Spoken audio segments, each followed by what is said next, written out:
There's an old saying that power tends to corrupt. We know that there's a grain of truth in that, and there are numerous examples over the years of people holding power who have succumbed to corruption. Is it inevitable, though? Another old quote says, "Power doesn't always corrupt. Power can cleanse. What is always true about power is that power always reveals." Well, King David of Israel certainly succumbed to abuse of his power and the flaws of his human heart. He slept with Bathsheba and then had her husband Uriah killed on the battlefront. And yet David was also capable of great devotion and a determination to serve God aright. Our psalm today is a royal psalm intended for the Davidic king. It's ascribed to David himself, although many think it was written later. It does, though, reflect some of the themes of the Psalms of David in seeking purity of heart, for example. Well, the psalm itself is a profession of loyalty to the divine covenant, a manifesto for the kind of rule that the king wants to exercise.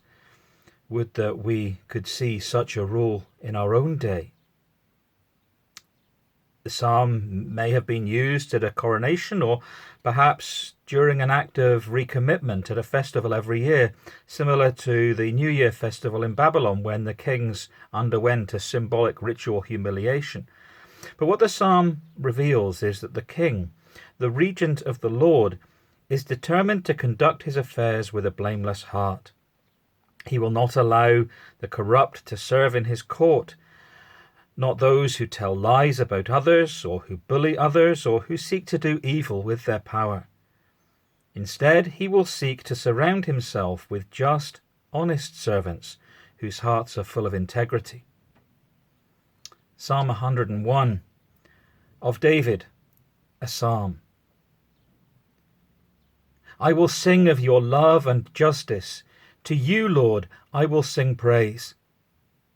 I will be careful to lead a blameless life. When will you come to me? I will conduct the affairs of my house with a blameless heart.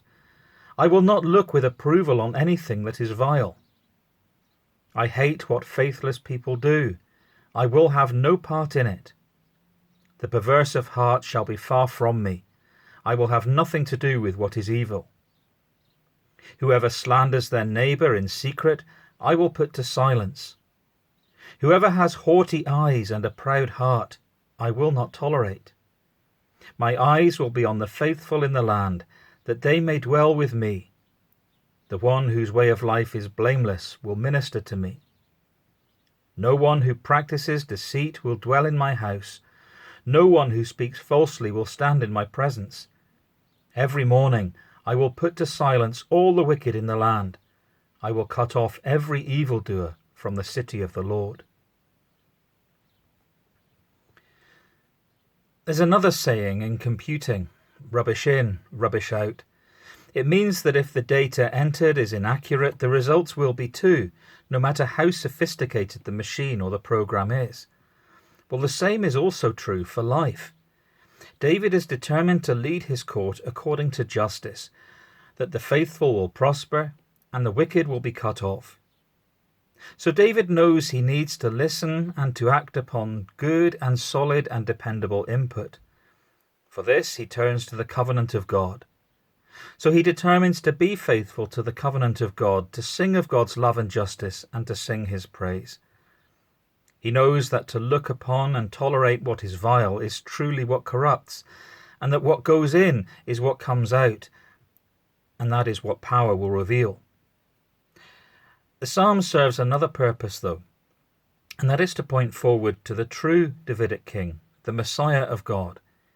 He is the one whose heart is pure and true, with no corruption in him, and so his reign will establish perfect justice and peace.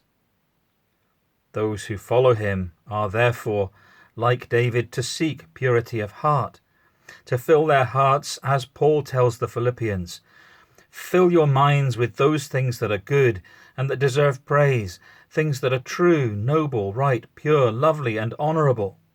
Put into practice what you have learned, and the God who gives us peace will be with you. A prayer. We pray for those who govern us, O Lord, that they may not forget your ways, seeking to honour justice and to govern with integrity. And fill our hearts and minds with a commitment to the covenant you have renewed with us through Jesus Messiah. Amen.